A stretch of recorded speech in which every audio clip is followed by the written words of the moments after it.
Bem-vindos ao podcast Arena da Palavra, um momento especial para nós trazermos aqui discussões que inspiram e transformam. Hoje o nosso entrevistado é uma pessoa que tem um currículo vasto e com a grande contribuição para a literatura, teologia e também na sua atuação como um líder que tem marcado a vida de várias pessoas através da sua obra. Hoje queremos abordar um tema sobre a igreja, vida e sociedade. Diante dos últimos acontecimentos, precisamos fazer uma reflexão clara acerca de como a igreja, tendo a sua missão de ser sal da terra e luz do mundo, ela pode também ser uma resposta ao clamor da sociedade e ao clamor do mundo. Mas precisamos ressignificar muitas vezes, pararmos para pensar se o nosso papel como igreja no meio da sociedade tem também expressado a vida proposta por Cristo no Evangelho. E o meu convidado neste podcast é o Dr. José de Abreu, é também um grande escritor, e nós queremos ouvir um pouco sobre a sua experiência, a sua narrativa, e bem-vindos ao nosso podcast Arena da Palavra. Obrigado pelo convite, pela confiança, e para mim é um prazer muito grande. E quero te parabenizar pelo trabalho que você tem feito como professor, como pastor, como aluno, né? Parabéns pelo doutorado aí. E que Deus te ilumine muito. Quero dar parabéns aqui pelo trabalho que vocês têm realizado na preparação de pessoas da inclusão social. Isso é uma coisa maravilhosa. E saber que até esse próprio trabalho aqui já resulta de uma decisão, né? E de um trabalho para isso.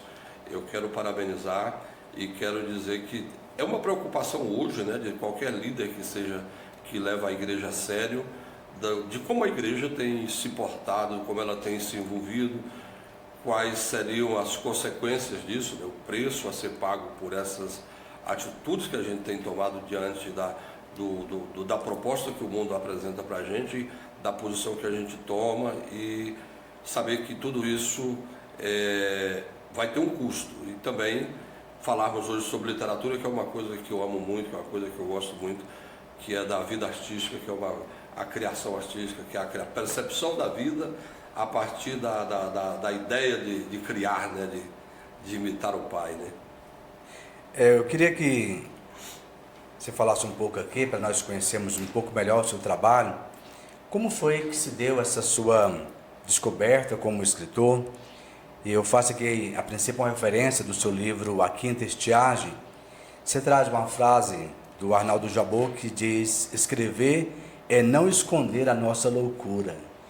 É muito... Por exemplo, eu vi uma palestra do Pedro Bial, que ele dizia que ele sempre parabeniza o escritor, seja ele bom ou ruim, porque ter coragem de escrever, ter coragem de pôr sua opinião, a apreciação de tantos gostos e tantas opiniões diferentes, de estar preparado para a contrariedade dessas pessoas e ainda assim ter coragem de fazer isso e às vezes fazer até com boa qualidade.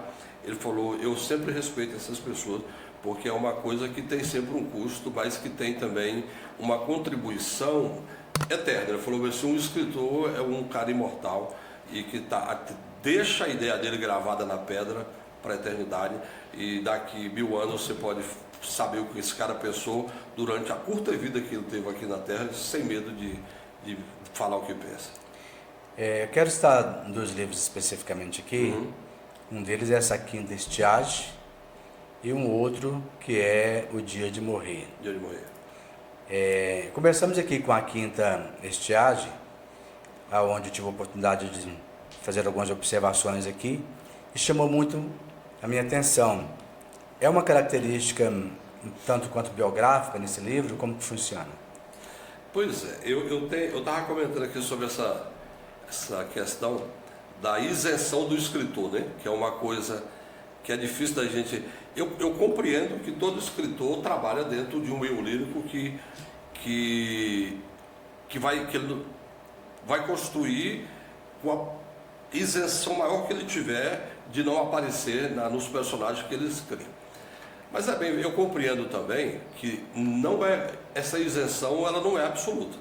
Então, quando eu vou falar sobre amor, por exemplo, eu vou tomar como referência a construção que eu tenho e as impressões que eu tenho de amor e a minha visão de vida a partir disso aí. E eu estava até comentando com esse de como quando eu construo um monstro de tudo, falei assim, não, isso não vai ter nada a ver comigo, não, eu estou criando aqui um monstro, estou criando aqui um ser que é absolutamente repulsivo e tal, mas ainda dentro dele eu vou ter a ideia de tudo aquilo que temo nisso. Todos os meus temores aparecerão nesses personagens, na construção daquilo que eu percebo como ruim, como feio, como deplorável e tal. Então a isenção sempre ela é buscada. Mas dentro, por exemplo, da Quinta Estiagem, esse conto, ele conta a história de uma família que se viu no sertão e que as pessoas morreram os animais, morreram aquela coisa toda, e eles esperaram até o último momento, quando uma velhinha, bem velha, morreu, e então eles vão embora, e vão para a cidade, e ali eles se reconstroem, e ali eles constroem a família inteira, mas eles vão também descobrindo os sequidões da vida. Então alguns ficam loucos, outros morrem em função das profundas depressões, de todas as perdas que sofreram, e aí eles começam a descobrir que o mal, quando é demais, o sofrimento, quando é demais, e ele aniquila as pessoas, ele mata as pessoas no sentido emocional, no sentido psíquico, né? E aí tem um preço muito alto, então ele começa a descobrir que há outros tipos de seca, que há outros tipos de estiagem que pode ser tão fatal como a falta de água no sertão. E o dia de morrer? Dia de morrer é uma frase, inclusive algumas pessoas falam que eu não devia ter colocado esse título, uhum. porque o Dia de Morrer é um romance militar de um capitão militar que se apaixona por uma cientista que prestava serviço nas unidades, e eles têm um romance assim, muito tumultuado, meio quase que proibido assim e tal, mas esse capitão, ele era um professor, um cara que ministrava curso, que ministrava treinamento, ele era um instrutor muito respeitado no meio do pessoal e tudo, e ele percebia que o dia certo de morrer era o dia que ele era feliz. Então ele dizia o seguinte: é muito triste morrer dentro de uma angústia ou de um tumulto. Ele falava, toda vez que ele estava muito feliz, ele dizia: hoje seria um dia bom para morrer. Aí ele falou assim: você vai morrer no melhor da vida, no ápice da vida, porque a morte era uma percepção de boa, né, de saída da vida e tal. Então é um romance muito bom, muito bem-humorado, muito engraçado e muito romântico também. Muito bem. O senhor também é pastor. Sim. E fala pra gente um pouco da sua trajetória como pastor. Sim. Eu nasci na Igreja de Cristo do Jardim Planalto, ainda na época do pastor Guilherme Santana, e depois eu fui trabalhar com abertura de igreja e abri igreja em Goianira. Trabalhei numa intervenção numa igreja na Vila Mauá, fui para o Novo Horizonte, aí nós trabalhamos com abertura de igrejas fora de Goiás, em outros locais também, em outras cidades, então como Edéia, como Rio de Janeiro, como no Nordeste, no Norte, região Norte, no Amazonas, Pará, né? E no Nordeste. Então eu coordenava fazer esse trabalho, um trabalho muito bom. E depois eu fui para o Parque Amazônia. No Parque Amazônia nós começamos um trabalho aqui em Aparecida de Goiânia, né? Se bem que aqui é Goiânia, né? Não é Aparecida, lá em Aparecida de Goiânia. Então fizemos alguns trabalhos lá. E depois, não me lembro mais a data certa, eu deixei o trabalho. Tive um problema e saí, e eu retornei bem depois, né? Porque eu, como advogado, fiquei por conta do escritório e só congregava na igreja, mas depois eu retomei. Hoje eu tenho um trabalho, sou co-pastor de uma igreja, de uma comunidade muito boa, um pessoal muito, muito querido. E ali a gente tem o trabalho de ensino, ministro formação de obreiros, formação da escola bíblica dominical, e trabalho como um dos pastores pregando em domingos alternados, assim, à disposição do nosso pastor, que é o Bruno. Hoje, quem responde por lá é o pastor Bruno. O senhor também esteve à frente de uma associação de pastores? Sim, eu tive por dois mandatos consecutivos aí da Associação de Pastores aqui de Goiânia. E foi um trabalho muito bom, conheci gente maravilhosa, gente espetacular e tive experiências muito grandes e vendo o sofrimento dessa gente, né? Das famílias, dos pastores, o que eles sofrem, o que eles passam, e de mulheres que, né? Porque a ideia que a gente tem que o líder, porque o cara é um líder, que a família dele também é bem recebida e tal, mas eu descobri que as pessoas são muito duras em relação ao o pastor e a sua família, talvez até pior com a família, e eles terminam pagando um preço só por ser seu parente. Então, há uma visão exagerada de comportamento sobre filho de pastor, há uma cobrança em cima da mulher do pastor, quando ela não recebe, não é remunerada para aquilo, ela não é reconhecida para aquilo, e há um trabalho muito grande. Então há um custo muito alto para essas famílias. Eu acompanhei isso muito de perto e acompanhei também muitas questões, por exemplo, porque todo ser humano está sujeito a pecar, a algum escândalo, alguma coisa, e a forma com que isso era resolvido, que era tratado, tudo isso tudo me deu muita alegria de aprendizado e também muita frustração, muita tristeza e tal. Mas sempre eu vi o lado positivo da liderança. Uma das coisas que eu orgulho muito é da sabedoria dos velhos, dos líderes mais velhos, de como eles me ensinaram a trabalhar essas questões, a respeitar a dor das pessoas, respeitar o sofrimento das pessoas. Isso foi uma coisa que eu aprendi muito. Nesse sentido, a sua vivência também te permitiu fazer uma leitura do papel da igreja na sociedade. Porque, principalmente quando se procura enxergar a visão pastoral como sendo também uma ação social. E eu queria que nós entrássemos um pouco nesse tema. Nós temos a igreja, vida e sociedade. E eu costumo dizer que a igreja, ela tem que ser sempre a manifestação visível de um Deus invisível. Philip Yancey, um dos seus livros, chamado A Eclipse da Alma, ele diz assim que quando a dor chega, ninguém precisaria perguntar onde Deus está se a igreja se manifestar. Então ele dizia que muitas vezes a presença da igreja, ela deixa de ser vista como a presença de Deus diante da dor, do sofrimento da sociedade, mas também das alegrias da sociedade. A vida não é só espinhos, também existe um outro aspecto importante aí. E é interessante porque em uma outra obra escrita por Philip Yancey, chamada Alma Sobrevivente, ele diz assim: eu sou cristão apesar da igreja. Esta expressão parece que ela tem tomado hoje uma amplitude maior. Sim. E eu queria que o senhor aprofundasse um pouco essa ideia. O senhor também é cristão apesar da igreja? Sou cristão, mas eu tenho muita tristeza em relação a...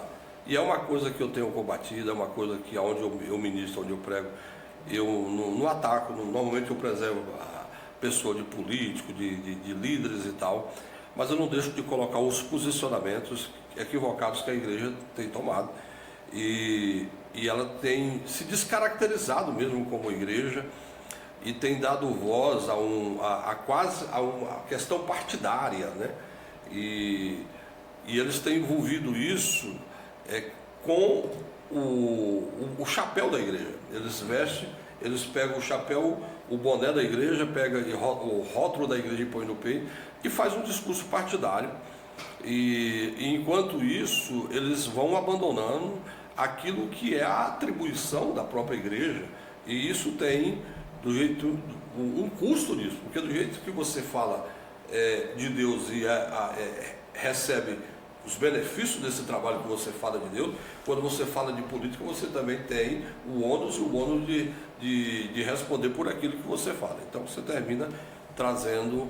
A igreja se descaracterizou muito, se tornou uma defensora partidária da política social, da política dentro da sociedade, e ela terminou se vinculando profundamente. Hoje, quando você fala de evangélico, você está identificado a um determinado segmento que na verdade não tem nenhum compromisso com o evangelho. Eles se apoderaram de algumas bandeiras nossas, por exemplo, e eles se colocaram como sendo nossos aliados. Mas qualquer pessoa que tiver um pouco de inteligência, por exemplo, eles falam, nós somos contra o aborto, nós somos cristãos. Ok, mas eles estão no poder aí há anos. Qual a política que eles têm desenvolvido em relação a esse tema que eles são tão radicalmente contra? Não fizeram, porque não tem. Por exemplo, o que eles fazem em prol daquelas garotas de 12, 13 anos, igual eu já tive que ajudar, fazer cesta básica, ajudar com roupa e conseguir, mediante influência de amigos e tal, internação para pessoa de menina, criança de 12, 13 anos fazer, dar parto de outra criança, sem assistência mínima e tudo. Qual é a política que tem para essas crianças, que muitas vezes elas caem na prostituição, até como forma de driblar a fome, de driblar a miséria e tudo. E qual a política que tem de amparo a essas pessoas? Quando eu falo amparo, não é só no sentido de dar a cesta básica, de dar comida, porque a assistência social que eu tenho visto nos últimos anos, e alguns presidentes que têm assumido têm essa preocupação realmente social, mas e a orientação dessa criança? E a referência de valor para essa criança, de amor, de apoio, de amparo, como é que essa criança vai ser cuidada? É isso que falta. E a igreja assumiu um posto que nega isso de forma contundente. Ela fala, bem assim, essa criança na verdade é um bandido, ele não é menor, tem que baixar a menoridade, tem que matar, porque essa criança ela é ladra, ela é drogada, ela é prostituta, ela é essa coisa toda, então ela deve morrer. O bandido bom é o bandido morto, e a gente costuma brincar que dizer o seguinte: bandido bom é um bandido que se convenceu dos seus pecados, se arrependeu, desceu as águas e tem o Espírito Santo e uma vida transformada, e que será instrumento na mão de Deus para fazer o bem. Isso é um bandido bom. Agora, não é a exterminação, que é uma coisa tão antiga, esse discurso é tão antiguíssimo, esse discurso vem da Idade Média para trás aí, e a gente retoma uma coisa dessa para desbancar o papel da igreja, que não tem nada a ver com isso, absolutamente. A que se deve essa mudança de comportamento? Porque se nós estudarmos a história da igreja, mesmo a igreja na América Latina, nós percebemos que durante muito tempo a preocupação da igreja era uma ação missionária. Sim. Havia muito uma preocupação com o discipulado, com a restauração de famílias, com a libertação espiritual. E de repente o senhor está colocando para a gente uma outra igreja. Parece que nós estamos falando da mesma coisa. Hoje estamos falando da mesma coisa que se desvirtuou, como o senhor bem colocou aí. E a que se deve essa mudança tão radical, por assim dizer? Eu não sei precisar exatamente aonde começou isso e quem foi o pai dessa...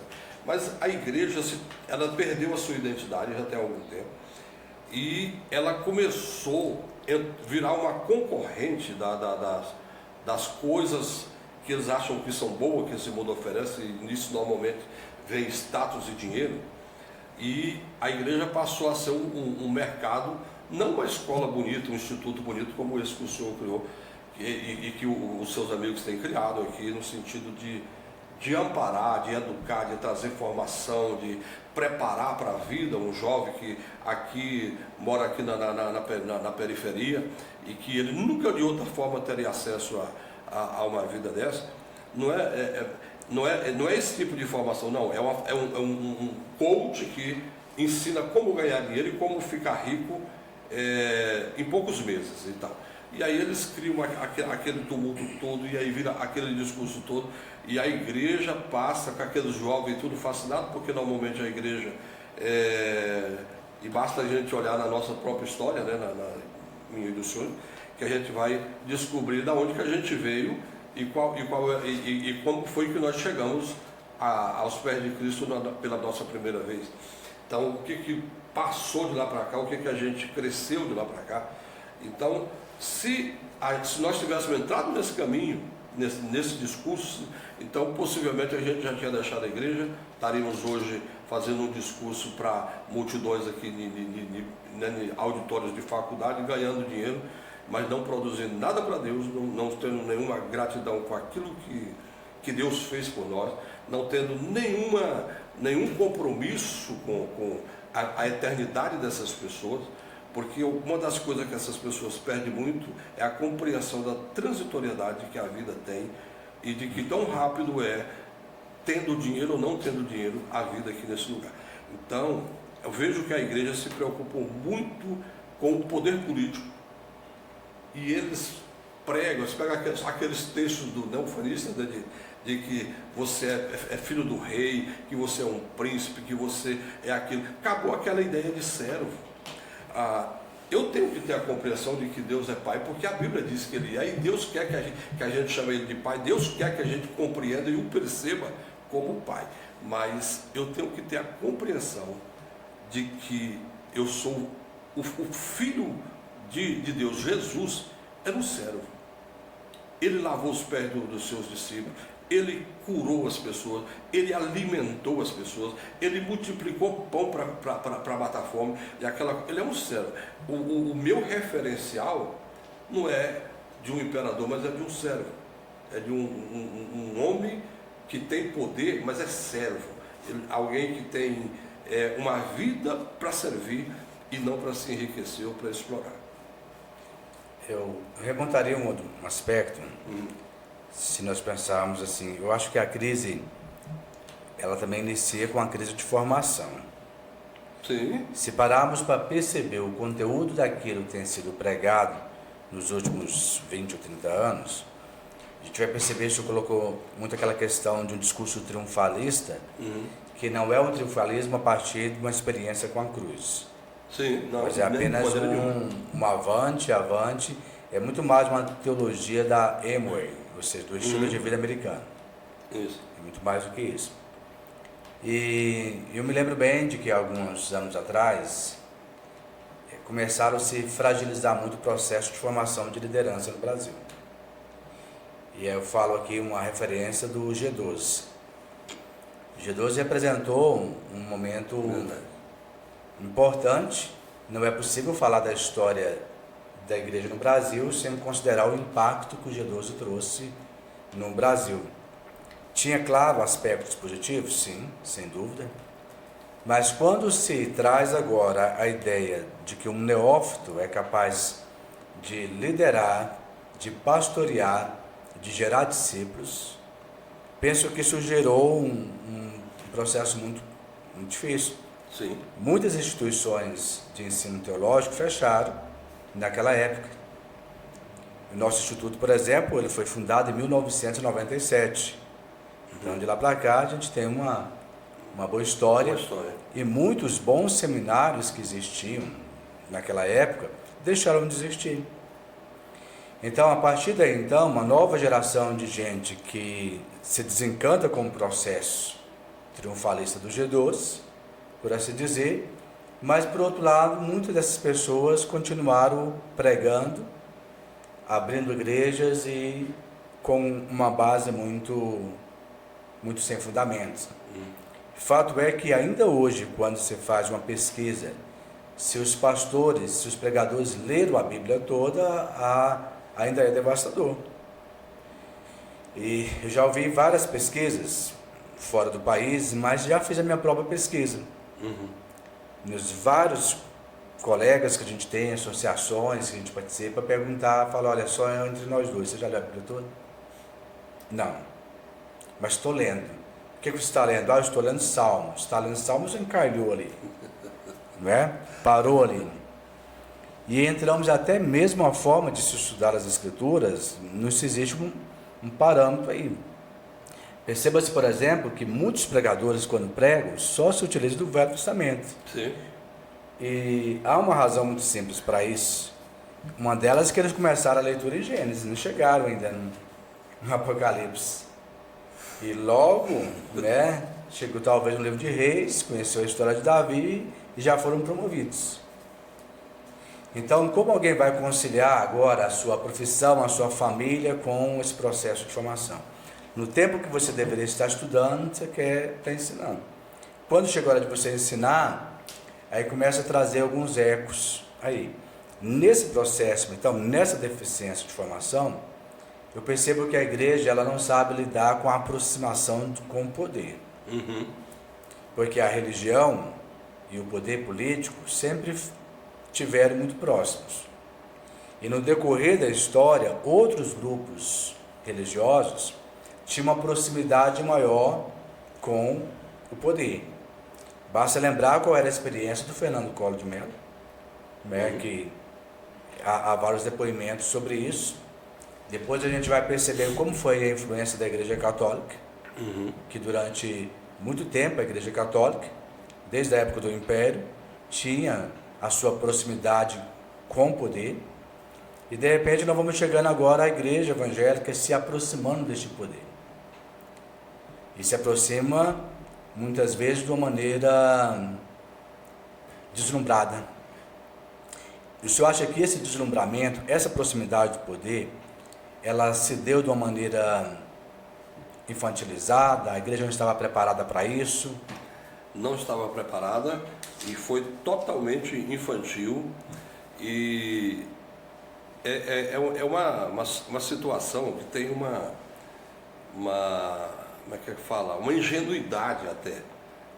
Muitas vezes essas pessoas reúnem com políticos e tal, e alguns deles estão lá de boa fé, e empenham palavras, empenham apoio, e eles se desgastam, e não oferecem aquela coisa toda, e eles não conhecem a raposa que está do outro lado.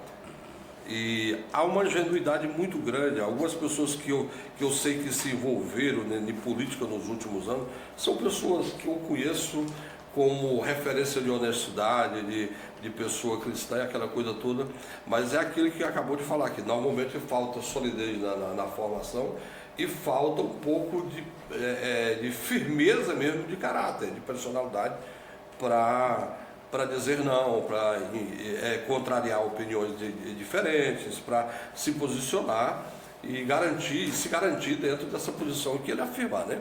Então, falta essas coisas, mas a igreja ela é sobretudo ingênua. Eu não acredito nem que ela seja tão desonesta quanto ela é ingênua, e alguns líderes podem caracterizar até má fé mesmo.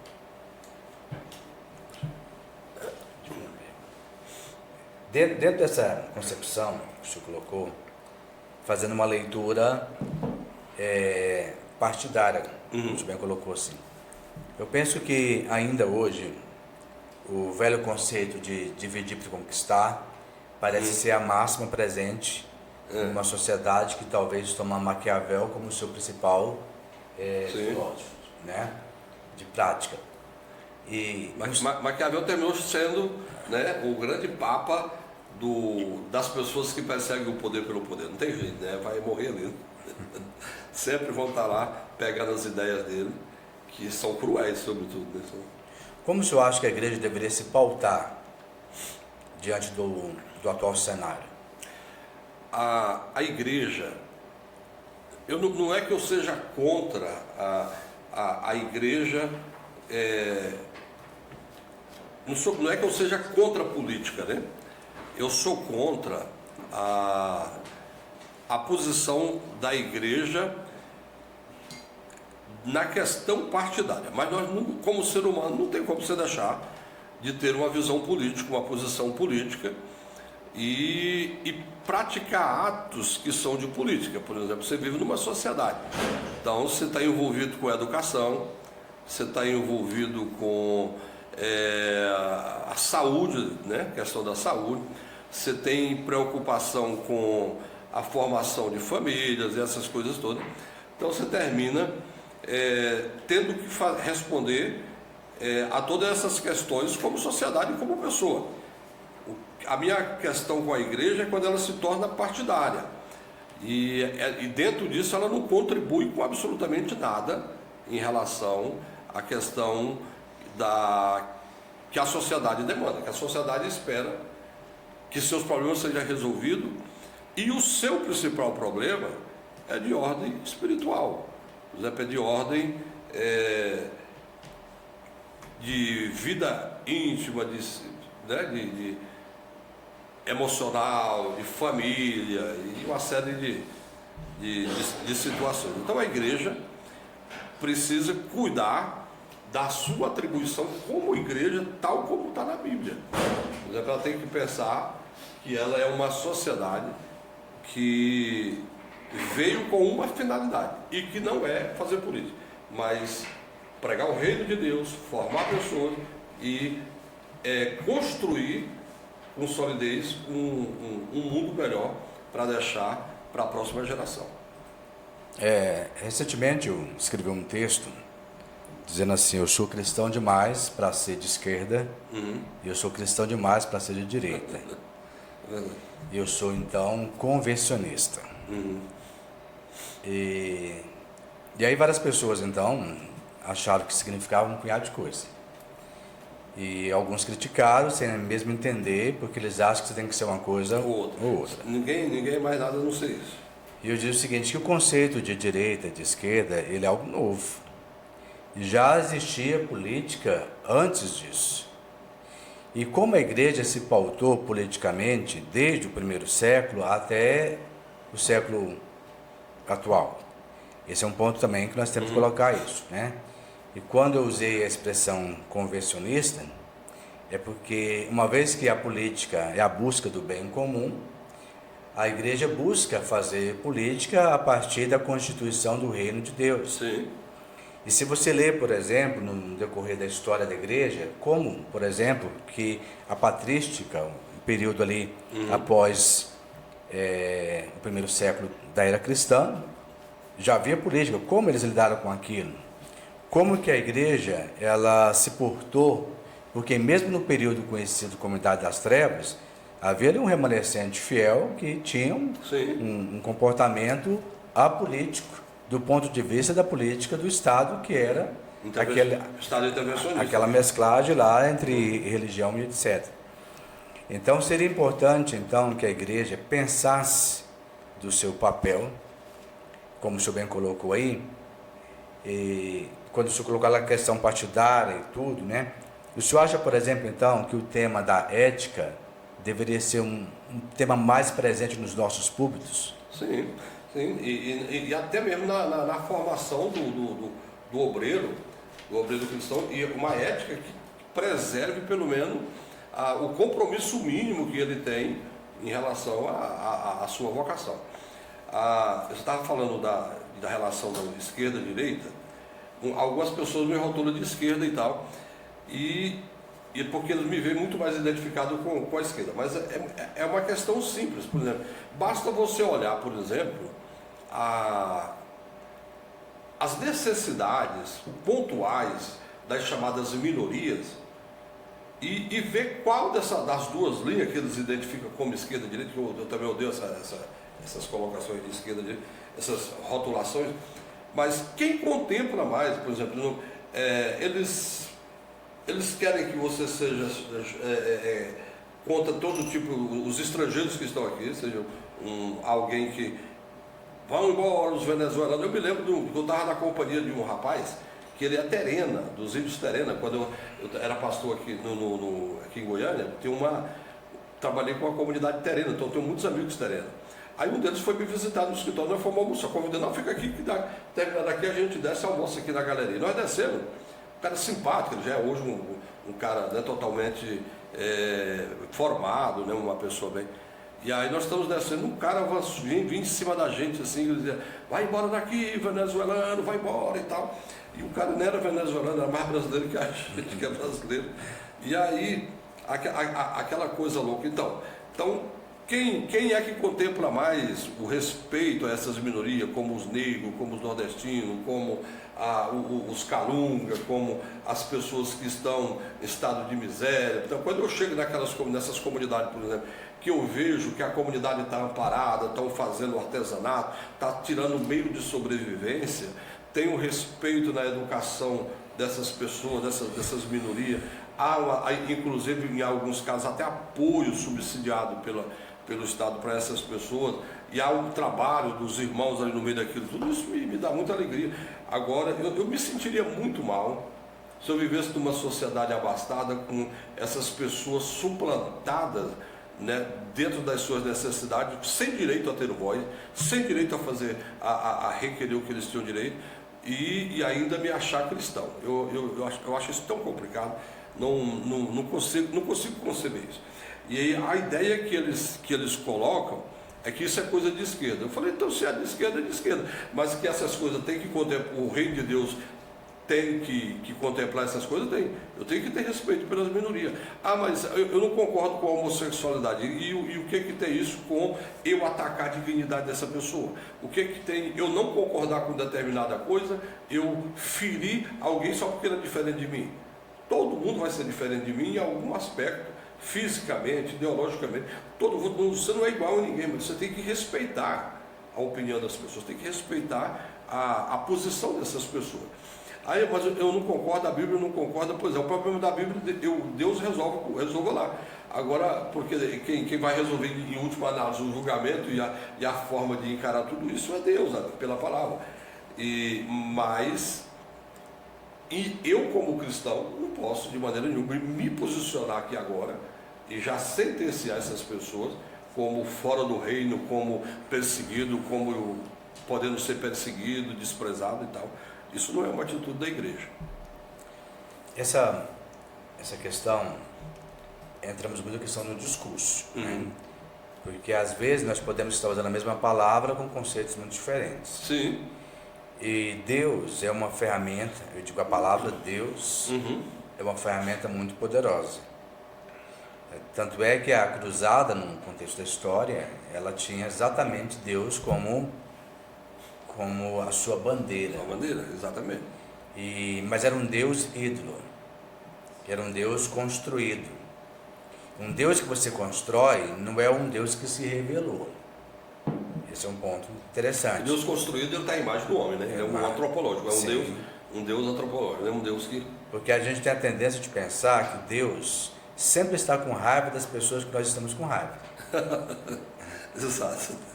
Então, e nos esquecemos que a oração do Pai Nosso, ela começa dizendo, não é meu Pai. É o Pai de todos, é né? o Pai Nosso. Nossa. Porque a ação de Deus, não é a sua ira que vai operar a justiça de Deus. De maneira nenhuma. Mas a justiça de Deus, ela vai ser manifestada também quando a gente entende o que é a caridade. O que é a caridade? Eu tive fome, eu tive sede. Estava preso. Não é? Eu além de tudo isso, Deus, ele se fez gente. E ele se revela na face, não apenas dos excluídos, mas na face do ser humano. E eu me lembro de uma história que eu li numa biografia, exatamente ligada à Madre Teresa de Calcutá, quando ela encontra ali um homem caído, ela se aproxima dele chorando, e ele disse assim, por que você está chorando? E ela disse, porque eu estava procurando o meu Senhor. E ele disse, quem é ele? A senhora tinha perdido. E ela disse, eu encontrei. E ele disse, onde ele está? E ela disse, eu vejo meu Deus no seu rosto. E quando ela fez um discurso, ela disse, eu encontrei Deus nos pobres. Então a missão da igreja, eu penso que a igreja ela não compreendeu muito bem qual era o sentido de ministérios. Porque o ministério é exatamente onde eu encontro Deus. E eu passo a servir esse Deus a partir da experiência com o próximo. Onde o amor a Deus acima de todas as coisas também é o amor expressado no cuidado do outro. Sim. E também no cuidado de si mesmo. O ministério nunca deveria ter sido algo para nos dividir, mas deveria ser algo que manifestasse essa multifacetada ação do amor de Deus na sociedade. Então, quando o Senhor coloca esse padrão de uma igreja que levanta uma bandeira política, sem entender a bandeira do reino de Deus, ela passa muitas vezes a se tornar uma massa de manobra. Sim. Onde, bom, mas aqui nós temos orações sendo feitas, nós temos o nome de Deus sendo falado, nós temos uma Bíblia sendo aberta, e dá-se uma impressão de que a espiritualidade está nisso, porque esses elementos externos estão sendo percebidos. Eu penso que um dos pontos primordiais não é se a Bíblia está sendo aberta, não é se as orações estão sendo feitas nos espaços públicos. Isso pode continuar sendo feito. A grande questão é quando o apóstolo Paulo diz que nós devemos levantar mãos santas em todos os lugares. E muitas vezes a experiência de Moisés na sarça que faz com que muitas vezes a gente interrompa o nosso processo de evolução. Eu digo evolução da nossa espiritualidade, evolução da nossa consciência, evolução da nossa formação de proximidade com Cristo. Eu sinto dores de parto, diz Paulo, até Cristo ser formado em vós. Veja, por exemplo, que a experiência com a sarça não culminou na sarça. A sarça ardente que queimava e não se consumia foi apenas o sinalizador de Deus chamando a atenção para aquele homem que havia lepra nele. Nós nos esquecemos que a experiência da sarça, onde eu preciso tirar a sandália dos meus pés, há um momento que Moisés ele coloca a mão no peito. E quando ele tira a mão dele estava leprosa. E quando ele passa por uma transformação de si mesmo, é que ele pode agora ir para o Egito como um agente libertador, como um agente de transformação. O que eu quero dizer a partir daquilo que o senhor pautou aqui, será então que nós precisaríamos repensar a nossa espiritualidade a partir da cruz, de trazermos a cruz de volta para a nossa experiência diária? É um pouco disso que o senhor quer colocar? Sim, a colocação que você fez aí foi genial. Uma das coisas que a gente tem que aprender é que nenhuma vocação política, nenhuma desses clamor político acrescentou nada a gente. O que eles conseguiu tirar, e de forma magnífica, foi o pior de nós.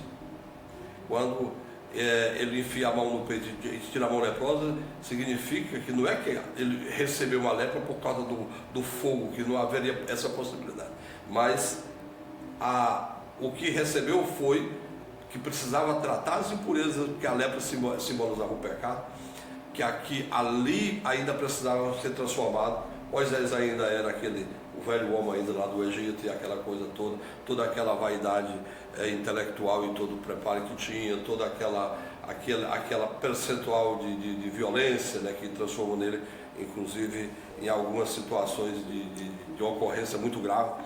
Bom, e na igreja é a mesma coisa.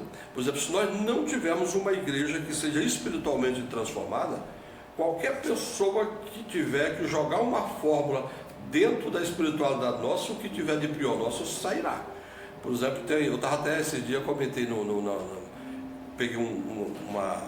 comentei numa postagem, que a pessoa estava falando que determinadas pessoas eram demônios, aquelas coisas. Eu comentei embaixo dizendo o seguinte: olha, a água que afunda o meu barco não é a água de fora do meu barco, é a água que está dentro. Nunca meu barco vai ser afundado pelas águas que estão de fora, mas quem vai pesar tanto o meu barco que ela vai afundar são as coisas que eu mesmo tenho. Então, a igreja, ela precisa passar por um processo de conversão profunda, de transformação de vida profunda. Nós temos que trabalhar a espiritualidade das pessoas no sentido deles ter maturidade mínima de saber lidar com os seus próprios pecados, com suas próprias desvirtuações, para que eles sejam uma igreja santa e poder dar resposta a essas pessoas, para não amparar um discurso, por exemplo, racista, um discurso xenofóbico, um discurso que esteja em desacordo com a palavra, e responder isso com nossa vida. As pessoas não poderiam nem sequer requerer da gente uma voz de um discurso, por exemplo, odioso, de um discurso de ódio, de separacionista, de vingança, dessas coisas todas. Muito pelo contrário, nós temos que ser uma referência de vida transformada. E nesse aspecto, a igreja precisa voltar para um discurso da santidade pessoal, não tenho dúvida nenhuma. Um aspecto importante, eu queria que o senhor colocasse um pouco para a gente, porque um perfil que parece assim, a preocupação dos novos pregadores hoje, A gente está fazendo uma leitura da Igreja do século XX, século XXI, onde muitas referências terminaram o seu labor, por assim dizer, foram recolhidos pelo Senhor, e uma nova geração de pregadores tem surgido. E, ao meu ver, nós temos aqui no Instituto Custodiano um curso chamado Querigma Escola de Pregadores. Esse curso foi criado em 2005. Na primeira experiência, eram 5 dias de imersão, vieram vários interessados.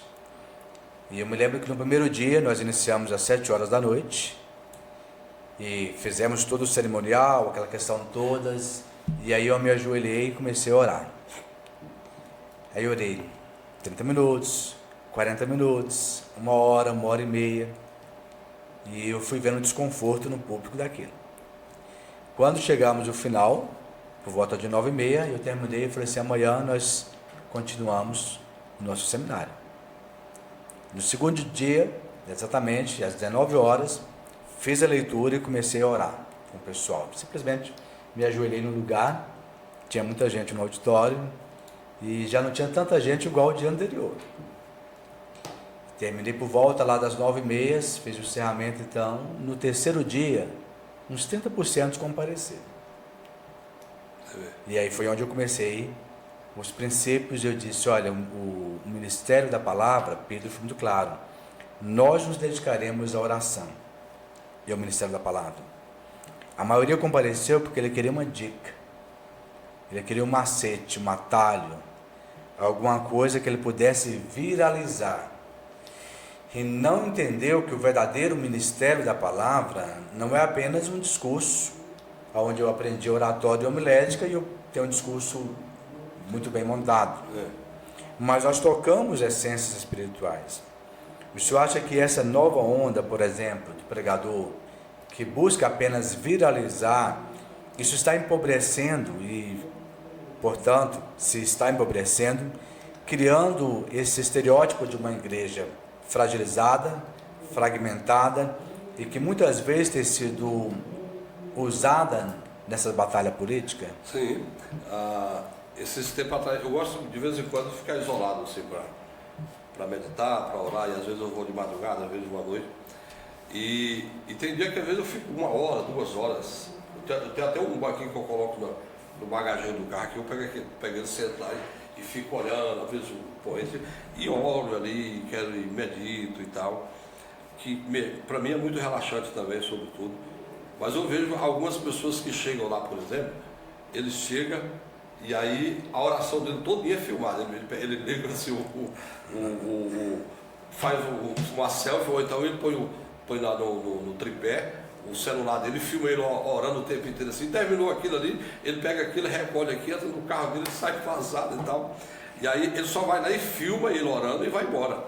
Alguns até põem fogo no chão lá assim, queima, não sei se carta, alguma coisa que ele recebe, ou promessas, sei lá. Mas ele queima alguma coisa lá e tal, e vai embora. Eu fico lá olhando aquelas coisas lá.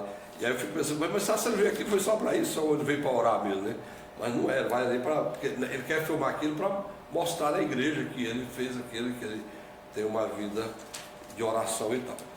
Mas a igreja hoje, ela tem que voltar, que não tem segredo. Nós vimos muita gente. Por que o G12, ele tinha muitas falhas na estrutura dele e tal? Por que ele abarcou tanta gente? Por que ele conseguiu crescer tanto em pouco tempo e morrer tão rapidamente? Porque eles, dentro daquela semana, eles davam algumas coisas para aquelas pessoas, dentro daquele encontro de isolamento que eles faziam nos acampamentos. Aí o que eles faziam ali? Pode continuar? Quer corte? Pode. Sábado dá. Sim. Eles faziam os acampamentos. E o que ocorria naqueles acampamentos do G12? Eles tinham uma apostila que tinha ensinamentos básicos, e normalmente esses ensinamentos que eles traziam, que eles abordavam, eram questões muito relevantes, porque faz parte de uma necessidade da igreja de todos os tempos. Por exemplo, como a santificação, a libertação espiritual, que é um dos primeiros trabalhos que a gente tem, que faz na vida espiritual, quando você tem contato com a palavra de Deus, é a libertação. Então você vai ver pessoas sendo libertas, pessoas passando por um processo de transformação. Então eles tinham toda a doutrina da fé, como é que fala, da santificação. E aí eles viam então tudo sobre oração, como é que você faz para crescer na vida de oração.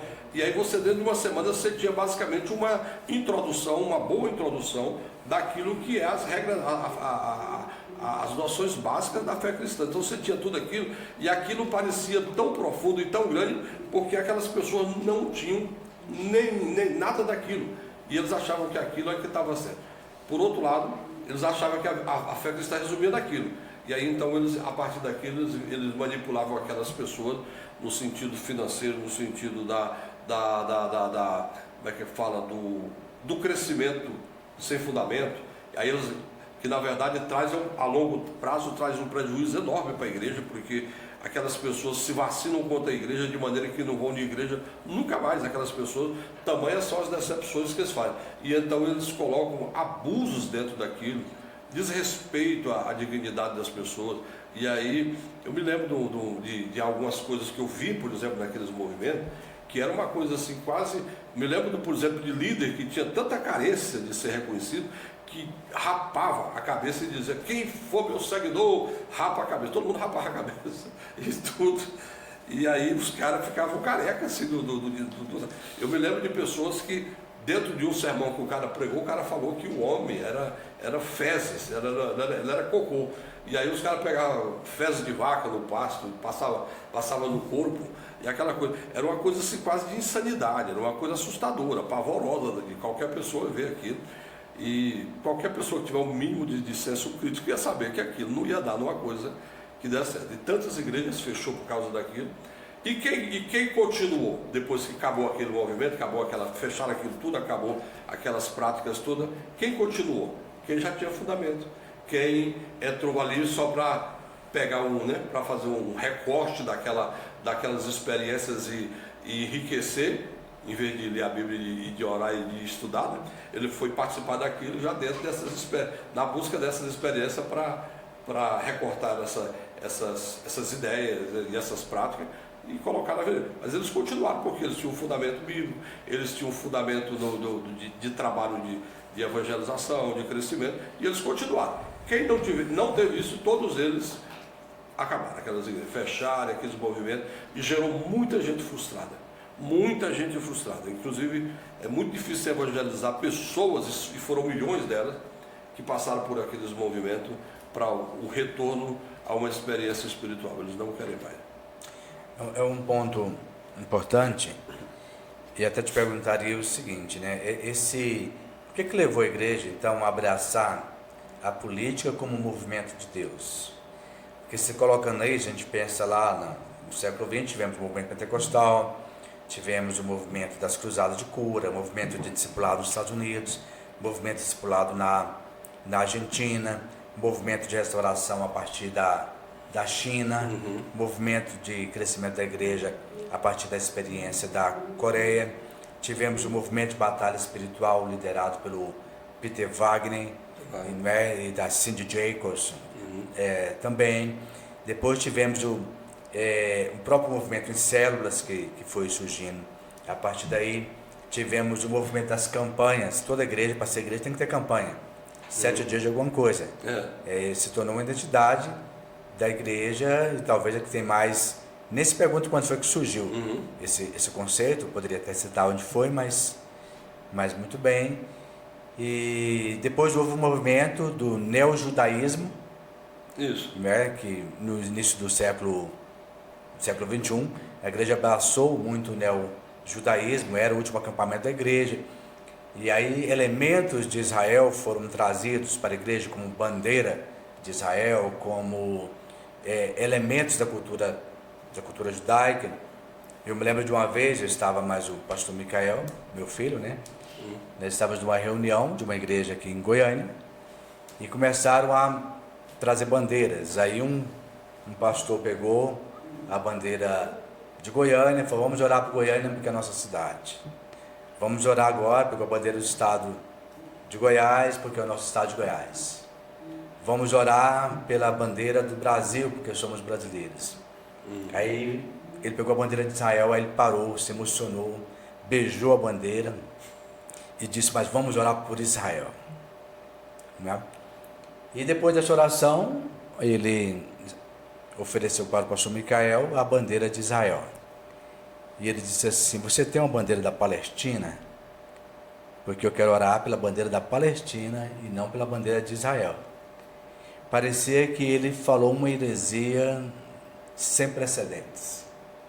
Aquilo acabou com o clima de amor daquela reunião, como se ele estivesse agora trazendo uma blasfêmia.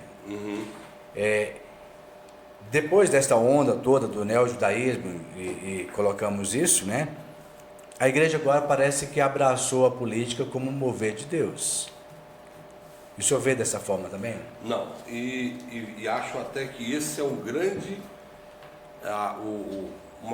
desafio para as lideranças atuais, entender o que é o papel da igreja, entender quem é Israel historicamente, a importância de Israel na história, mas desvincular isso de uma autoridade espiritual, porque nem na Bíblia ele é reconhecido assim. Não é reconhecido. Israel, a autoridade, o fundamento dele vai vir da Torá. O Novo Testamento é a história da igreja e o que nós temos que saber está ali, temos que colocar aquilo em prática. O que nós temos que saber ali é o respeito ao próximo, é o amor às pessoas. Quando muitas pessoas pensam que eu defendo os palestinos e tal, mas o que eu quero que as pessoas entendam é que, por exemplo, eu sou contra qualquer tipo de guerra e qualquer horror de guerra. Então, quando eles falam, e as pessoas de Israel que morreram, agora tem que morrer os palestinos, aí o que eu quero dizer, todo o contexto de guerra, ele é repulsivo, todo o contexto de guerra, ele é execrante, ele é massacrador das pessoas, ele é dilacerador mesmo da vida e da alma das pessoas, toda guerra. Então, e o que eles fazem com o palestino também, porque o palestino é um povo desarmado, um povo pobre, um povo tudo, e está aqui agora uma das potências do universo, né, do planeta, que é Israel, jogando bomba em cima daquelas pessoas e tal. Eu não posso concordar com uma coisa dessa, não dá para você assinar embaixo de uma coisa dessa. Aliás, não dá para assinar embaixo de guerra nenhuma. Se uma coisa, um assunto não resolva, não pode ser resolvido com maturidade, com discurso, então é preciso repensar se vale a pena continuar com isso. É um ponto importante, porque nós estamos falando sobre a igreja, vida e sociedade. E a igreja também parece apoiar Israel de uma maneira irrestrita. Sim. Eu estava ministrando um tempo desse uma palestra, né? E a palestra foi ao ar e várias pessoas começaram lá dizendo que eu era antissemita. Porque falar sobre Israel do ponto de vista que não seja da idolatria a Israel, você é considerado como um antissemita. E eu dizia, não é isso que estamos colocando aqui. Mas a ideia de que toda a ação de Israel, a igreja tem que apoiar porque é Israel? Pois é, não tem. E não é só em relação a Israel, é a ninguém. Nem mesmo se você hoje... Tem gente que fala assim, mas o governante é um cristão. Ele pode ser quem for, pode ser um anjo. Mas se ele está agindo em desrespeito e ofensa à dignidade das pessoas que nós temos o dever de defender, então nós temos que nos preocupar com isso e nos posicionar de forma que seja garantido os princípios cristãos e o ponto de vista ético e funcionais e obrigacionais que a igreja tem em relação à sua própria Constituição, em relação às suas próprias atribuições. A ideia, então, me parece o seguinte, voltando um pouco ao que falamos aqui atrás, quando eu disse que a igreja abraçou a política como um movimento, assim como abraçou outros movimentos que vieram desde o século XX, parece então que ela abraçou o movimento, ela se identificou com isso. Para ela é uma nova forma, é um novo mover de Deus, sim. E agora com o poder armado, e agora com o poder de uma caneta judiciária na mão, né, com o poder jurisdicional na mão, E ela então, ela tem influência. Então quando nós temos aqui, por exemplo, alguns pastores que estão sendo investigados, pastores que estão sendo, tá no caso até de ser presos e tal, porque eles entraram tanto disso como eles se veem uma espécie de sacerdote dentro dessa bagunça toda. E na verdade a autoridade do homem de Deus é em relação à obra de Deus. Então, mas qual seria a saída para isso? Eu sempre trabalho que a igreja tem que voltar para a palavra. Nós já tivemos fora do crescimento da palavra em outras ocasiões também, em outras épocas, em outros milênios aí, né? Que a igreja se desvirtuou, saiu completamente mas sempre as pessoas, os homens de Deus, se ajustaram e voltaram, e é por isso que nós temos mais de 2000 anos de história. É preciso que a gente encontre o nosso ponto crítico, encontre as nossas motivações de estarmos reunidos, e aí isso vai caber àqueles que pertencem mesmo, né, ao reino de Deus, e com ele está comprometido, abdicar dessas posições, né, políticas, e voltar para o reino, cara, voltar para a pregação da palavra, para o ensinamento da palavra, para uma vivência de fé simples, de uma vivência cristã simples, e voltar às práticas das primeiras obras. É como está no Apocalipse: eu tenho contra ti que abandonaste o primeiro amor, que saí, e eu quero que você retorne para, né? E aí então gozar de todas as bênçãos de Deus, porque nós estamos entendendo que as bênçãos de Deus virá pela mão do político, não virá. Nós estamos entendendo que o valor da igreja tem que ser reconhecido na lei, tem que ser reconhecido pelo político e tem que ser validado por uma sociedade rica. Por exemplo, nós estamos com um evangelho tentando, construído para alcançar ricos e tal. E Jesus não fez isso em Jerusalém quando ele chegou lá. Quando ele foi evangelizar no momento festivo da cidade, no momento em que todas as comunidades estavam ali, a opção evangelística que Jesus deu foi os necessitados. Visitou, foi os poços onde as pessoas estavam carentes pedindo coisas. Ele visitou, foi essa gente. Você não vê ele entrando nos auditórios onde estavam os senadores, onde estava o primeiro-ministro, onde estava ninguém. Ele chegou e ele se identificou naqueles que estavam carentes. Claramente ele fez uma opção pelos excluídos, não tenho a dúvida. Outro ponto interessante, quando falamos de igreja, vida e sociedade, é como esta igreja ela está sendo formada na sua cosmovisão. E é um fato de que se os próprios líderes não leem as escrituras, portanto ensinam o quê? Exatamente. Esse é um ponto crítico. Agora, por outro lado, percebe-se que a visão teológica está sendo construída pelos seriados. Então, alguém hoje forma uma teologia porque ele assistiu numa TV tal, uma série sobre Paulo, sobre Davi, sobre Jesus. E eu até me lembro uma vez de alguém questionando, nós estávamos falando sobre profecias bíblicas, né? E numa conversa informal ali, alguém falou assim, não, inclusive, aí ele falou o nome dos seriados, o arrebatamento da igreja, até no seriado, o arrebatamento é desse jeito. Ou seja, ele pega aquilo para legitimar um ponto de vista, né? Como que o senhor vê isso? Eu acho que a série The Chosen tem feito um grande sucesso também. E também as séries brasileiras aí, essa produção... É isso mesmo? Isso está vindo para o bem? Eu sempre tive uma curiosidade de saber quem escrevia as chamadas novelas bíblicas, né, que passa na Record e tal. E aí eu conversando um dia eu não me lembro mais se... Mas era com alguém que é da área de roteiristas, aí, de literatura. Aí ele falou, não, eu falei, mas são pastores que escrevem aquilo lá, algum escritor cristão, como é que funciona aquilo?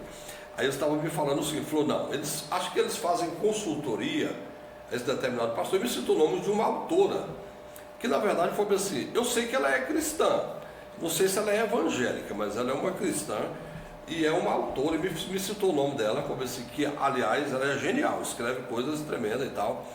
Aí não é que eu questiono a qualidade do trabalho da roteirista e tal, e como ela cria, né, todo aquele cenário e tal, mas a base dela é a leitura simples que ela faz da Bíblia, e nas dúvidas que ela tem, ela consulta o bispo da própria Universal. Então ela consulta tudo, mas não é um ensinamento bíblico de um professor que fez uma apostila e que filmou rigorosamente. Não sei se você sabe, aquele filme chamado Jesus, a pessoa que organizou a filmagem do filme Jesus, Do Bill Bright? aquele que foi usado como para evangelização aqui no Brasil por muito tempo. Então, o Jesus segundo o Evangelho de Lucas. Sim, da Cruzada Estudantil Profissional para Cristo. Cruzada Estudantil Profissional para Cristo. Foi, na minha opinião, foi talvez um dos instrumentos que mais ganhou algo no Brasil aqui, foi aquele filme. Mas aquele rapaz, ele colocou uma coisa que ele não queria uma vírgula que não tivesse dentro do texto da Bíblia. Se você pegar aquele filme, você vai descobrir uma coisa: todas as palavras de Jesus são as palavras que estão escritas na Bíblia, o Evangelho de Lucas. Não tem uma palavra fora, não tem uma imagem que foi criada, não tem um local que não está colocado no Evangelho, não tem absolutamente nada ficcional. A gente olha assim, vê um filme maravilhoso, tudo, você pensa, e ele coloca, eu vi o artigo dele colocando, porque ele deu tanto trabalho àquele filme, porque ele estava dizendo o seguinte: eu não aceitava, o roteiro era na Bíblia. Ele só pegava, copiava, e a fala do ator é essa aqui, ó. A fala é essa aqui. Então a posição do pessoal vem caminhando de lá para cá, o outro vem de lá para cá, a imagem vai ser tomada porque Jesus vinha de cá, ele estava entrando na cidade, estava saindo um grupo de cá, eles todo o roteirão que está na Bíblia. Ele não tem mais nada fora daquilo. Mas ainda assim é uma obra artística. E aí então a gente tem que entender que aquele filme, mesmo sendo ele a genuína palavra de Deus, ele ainda é uma obra artística. E a palavra de Deus mesmo, o seminário que você vai ter, irmão, é dentro do seminário mesmo. É aprendendo com um professor, frequentando aula, lendo o livro e lendo a palavra de Deus. Muito bem, mas parece que isso tem sido hoje a Bíblia. A prática da igreja. Né? A Bíblia lida. Por mais que deveria ter a sua liberdade poética, poderia ajudar como forma até de aproximação de quem não conhece, né, as Escrituras, é algo que nós precisamos também amadurecer, repensar e também trabalharmos uma produção, né? Eu acho que a igreja ela tem que despertar mais para a arte, para a literatura, como a gente bem falou aqui no início, né? E o senhor colocou dentro da sua fala, quando o senhor falava daquela questão de posicionamento. Uma coisa é a igreja estar dentro de um parâmetro, outra coisa é ela aprender a se posicionar politicamente. Eu acho que a gente poderia falar também um pouco sobre isso, para a gente entender como que a igreja então deveria se posicionar. Porque quando você fala em questão de direita e de esquerda, aí não falando de algo que a maioria dos que dizem ser de direita estiveram do outro lado. Exatamente. Né?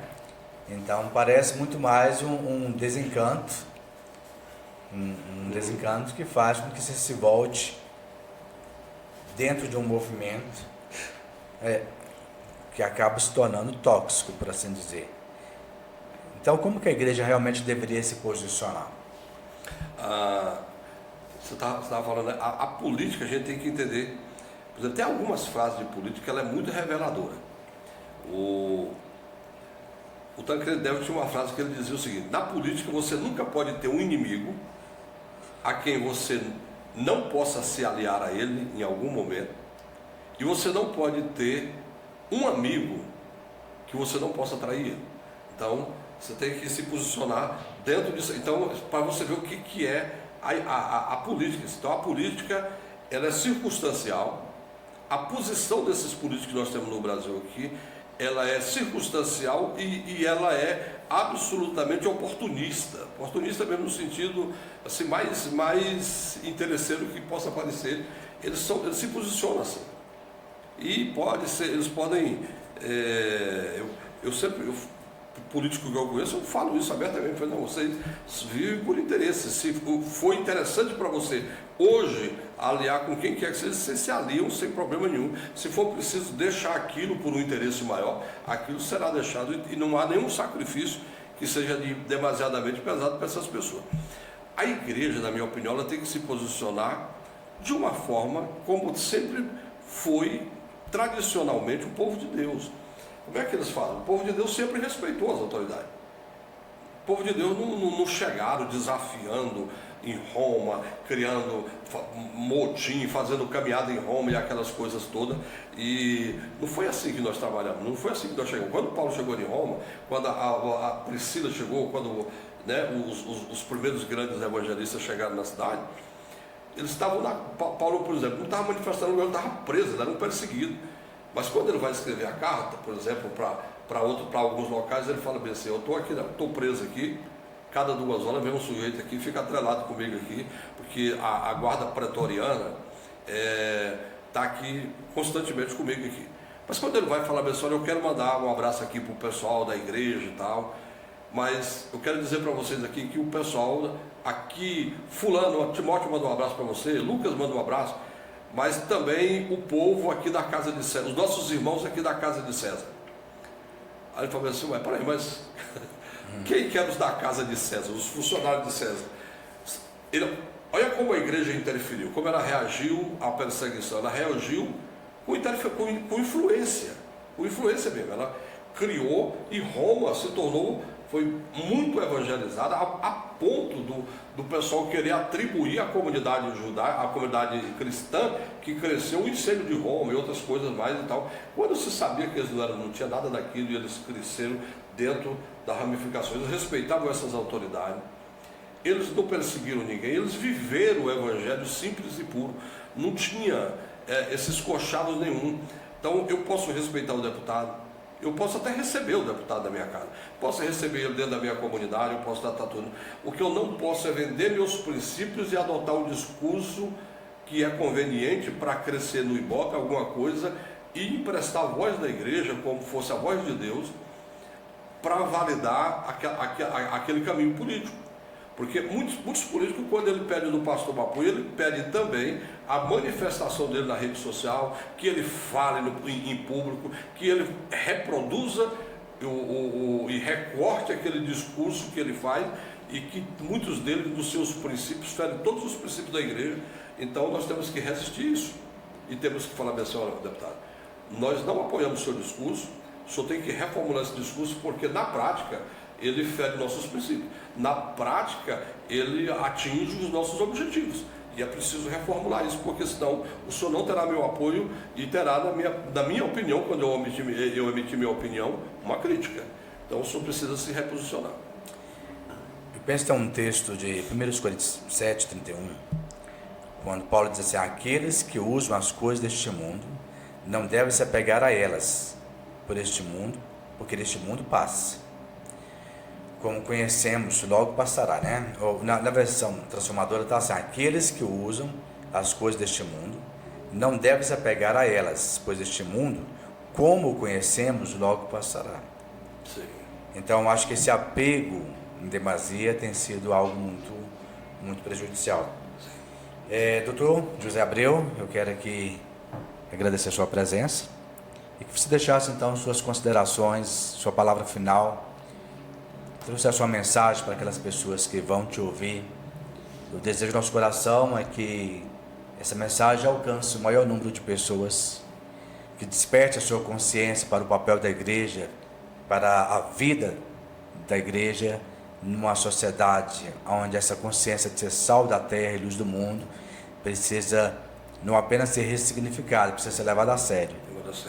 Queria ouvir o senhor nas suas palavras finais. Tá certo. Quero agradecer pelo convite, pela honra, né, do convite, e manifestar aqui o meu respeito pela sua história, pelo seu trabalho, e dizer que o mundo é muito melhor porque existem pessoas assim como o senhor, como outros grandes homens de Deus que eu conheço e que faz uma obra magnífica, não só na educação, mas também na palavra de Deus, no testemunho, na vida. Eu quero deixar meus parabéns. Quero dizer para você, meu irmão, que não caia nessa cilada de esquerda, direita e tal, porque isso tudo é que nós acabamos de falar aqui, isso tudo são nomenclaturas que se dão para pessoas, para rotular, no sentido de conquistar e também no sentido de criar, ser pejorativo no sentido de prejudicar. Então não caia nisso. A nossa referência não é esquerda nem direita, a nossa referência é a Bíblia. E eles que nos rotulam do jeito que entender melhor. Mas uma coisa eu quero que você tenha sempre em mente. Cristo tem um padrão de santidade, um padrão de vida cristã.